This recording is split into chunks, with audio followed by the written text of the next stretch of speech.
Welcome back to the Kaspa Silver YouTube channel. In today's video, we're going to be explaining Kaspa Pruning. And this is the last video of 3 videos that I was creating to hopefully explain this in a very basic way. So the first video we made was talking about Kaspa UTXOs, and I do just want to add additional information to this. I'm adding information I recently learned about UTXOs that will help with understanding Kaspa pruning at a basic level. UTXOs are created within new addresses and can also be created within a single address. This means multiple UTXOs can exist and be associated with one address. And so I want to actually show you what I'm talking about there, because I originally believed that UTXOs can basically only exist if a brand new address is created, and that not many UTXOs can exist within one address. So to show you this, I'm going to send 3 Kaspa to this wallet, but that 3 Kaspa is going to be 3 separate transactions, and they're all going to be sent to the same address. All right, so I just sent over 3 Kaspa to this wallet, and if I click UTXOs, you're going to see that I have 3 of them.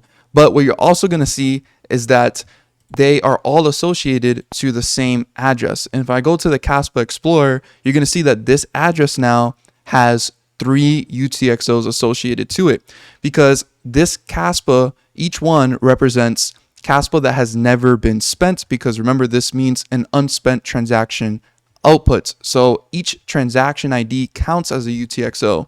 And this is just important to understand as well, because when it comes to nodes, in Kaspa pruning, UTXOs are at the forefront of how these nodes work on Kaspa. The next video we talked about were Kaspa nodes and explaining them on a very basic level, but we also in this video took a look at Bitcoin and how the nodes worked on there, because we basically wanted to show why Kaspa pruning is very, very important, because it solves some issues that Bitcoin has with its nodes.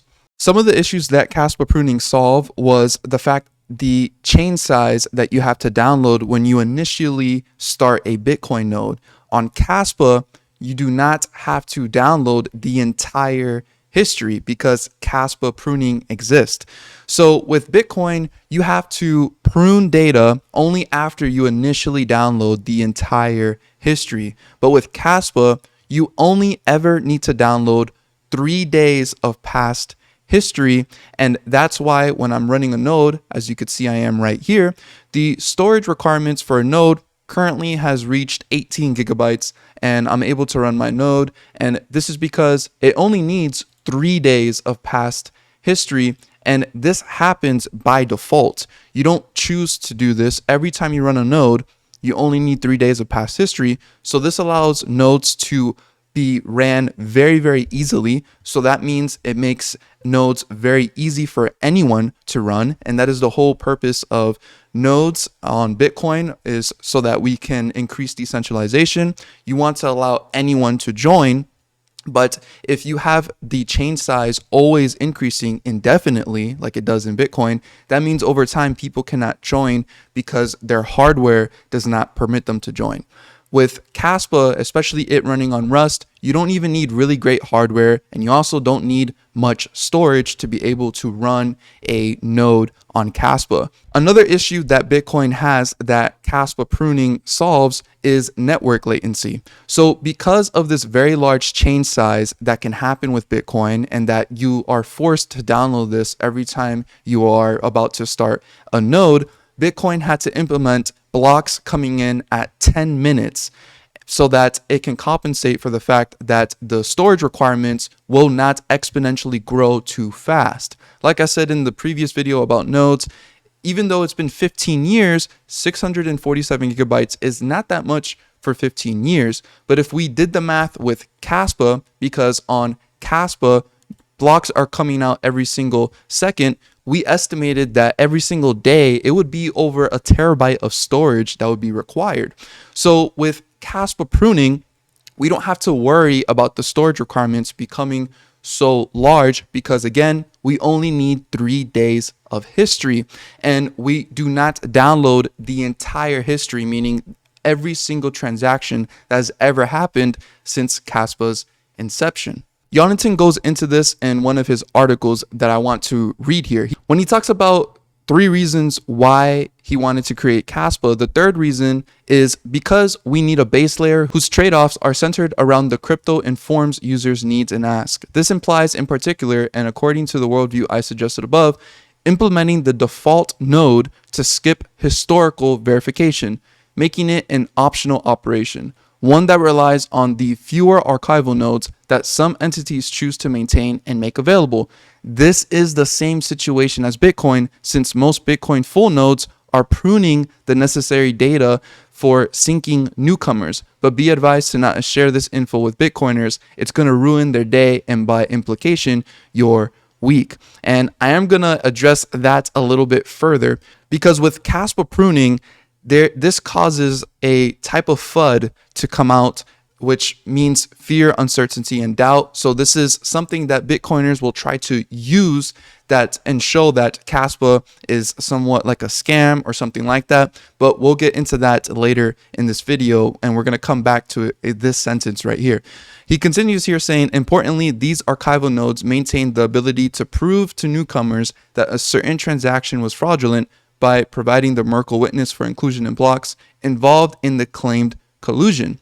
Accordingly, Kaspa nodes prune block data by default, and new nodes by default do not request historical data. Rather, they sync in SPV mode by downloading and verifying only block headers.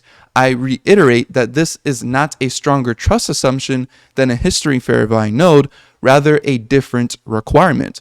The node then represents the UTXO set from untrusted peers in the network and verifies it against the UTXO commitment embedded inside the latest receiver header. Technically, this is done against the latest pruning point. If those do not match, the node bans the sending peers, requests the UTXO set from new untrusted peers, and repeats the process.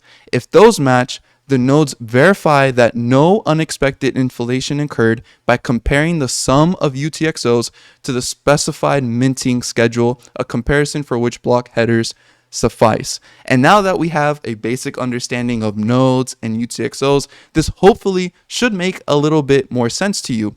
You see, I have a screenshot here from Shai that explains a little bit more in detail what nodes are downloading when you want to run them. So here, Shai says Kaspa nodes are pruned, whereby all block data except the last few days, which is 3 days, is discarded. By applying a clever technique called NIPO proof of work, we can discard all sufficiently old block data and most block headers without compromising the security and integrity of the chain. In particular, the UTXO set is always present, valid, and can be authenticated. This is enough for most purposes since the UTXO set contains the following data: a list of all non-empty balances and their addresses, for each such balance, the time it was created, and for each such balance, whether it was mined or paid, that is, whether or not the UTXO is an output of a Coinbase transaction. So the node is downloading every single UTXO that exists on the network, and UTXOs are unspent transaction outputs. So that means anytime you receive Kaspa, that's a UTXO, and anytime you send Kaspa and get a little bit back, because remember, when you have a UTXO, you must spend the entire UTXO. You are still having a UTXO within your wallet or your address. And so since the node is able to download all the UTXOs, it's able to verify that all the Kaspa that's ever been created was created in a legit way, and that no malicious type of inflation occurred or anything like that. So this brings us back to the comment that Jonathan made over here, where he says this is the same situation as in Bitcoin, since most Bitcoin full nodes are pruning the data necessary for syncing newcomers. And so what happened in Kaspa was that, if you don't already know, I have countless videos on this, Kaspa is missing some transaction history from the past, and some people used this missing history to imply that there's some type of scam that is happening with Kaspa, or that the founders of Kaspa, the people who were there first, are trying to hide that they somehow pre-mined the coin, meaning they mined the coin before they gave it to the public, or they received some kind of allocations.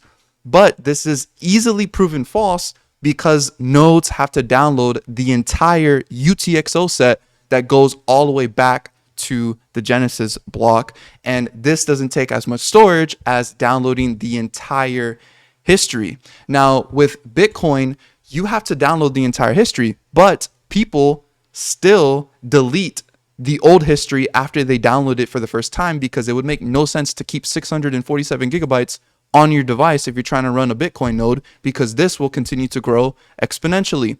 So if anyone wants to download the entire history of Bitcoin, it needs to find another node that is running the entire history of Bitcoin.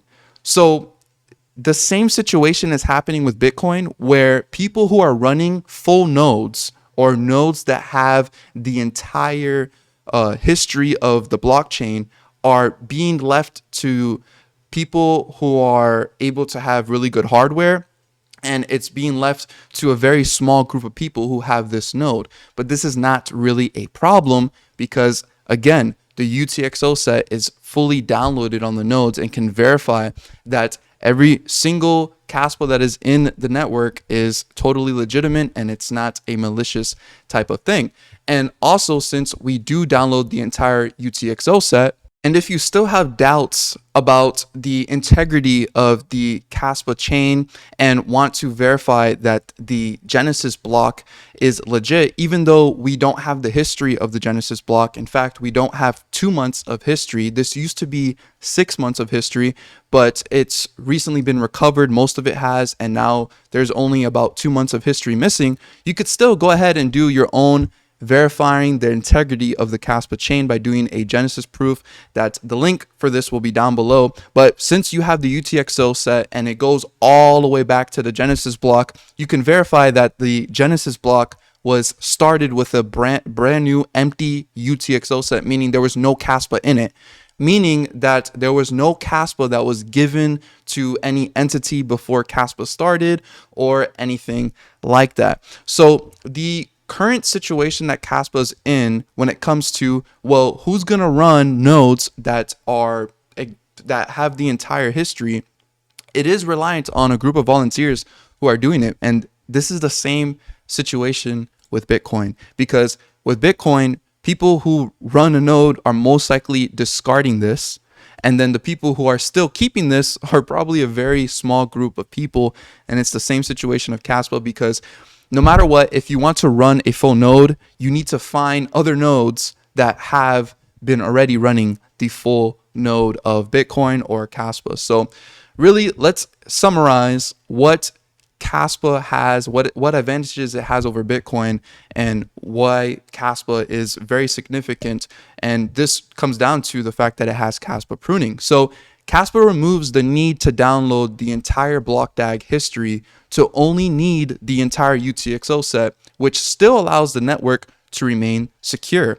Your IBD, or in other words, your initial block download, will always take a consistent amount of storage, whereas in Bitcoin, it's an ever-growing amount. So in Bitcoin, you will forever have to download 600 plus gigabytes of storage to first start a node. But with Kaspa, it's usually only gonna ever be right now 18 to 24 gigabytes of storage needed to start a node. And this is not exponential. This is just the starting point, and this is where it remains for the time being. Now, when Kaspa upgrades to 10 blocks per second, the storage requirement may 10x, and it may be around 140, maybe 180, but this is still significantly lower than 600 gigabytes to get started with a node. And once Kaspa is on 10 blocks per second, that's pretty much all Kaspa needs for the moment in its current level of adoption to enable many users to use Kaspa, because it will be able to run 3,000 transactions per second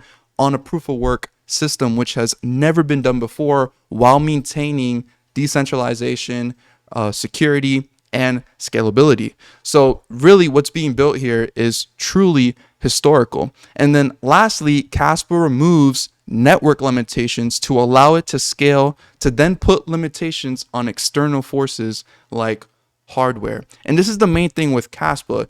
It's being built in a way that it's basically perfecting proof of work, and that the only trade-offs that it will have are things that are external to the network itself. So if you're not able to process a transaction as fast as the speed of light, that is not Kaspa's problem, that is just your internet.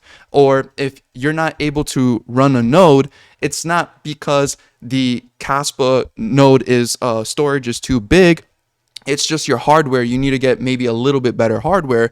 But we did just explain that you really don't need crazy hardware to be running Kaspa, and you probably won't need it anytime soon to be running Kaspa. So it makes it very easy for anyone to join the network, run a node, which running a node just helps with decentralization. So this is a basic explanation of Kaspa pruning, and I do hope that you enjoyed these two other videos that followed up to this video, and hopefully you guys learned something new about Kaspa. And before we go, if you have not gotten yourself a Kaspa Wallet Tangem edition, there are still 526 left. This is a perfect wallet. It's a cold storage device to keep your Kaspa offline and off exchanges. It's very important to get your Kaspa off exchanges. I cannot emphasize this enough. If you hold your crypto on exchanges, you don't actually own your crypto. So practice self-custody, have self-sovereignty, and have some self-responsibility to store your funds in a cold storage device. Tangem is a really good solution. If you use the code Kaspa Silver at the checkout, you'll get 10% off, and I do receive a commission for this, and it helps support the channel. So I really do greatly appreciate if you do use my code. So thank you again so much for watching. Please leave a like, subscribe to the channel if you guys are new around here, and as always, don't be average, be different.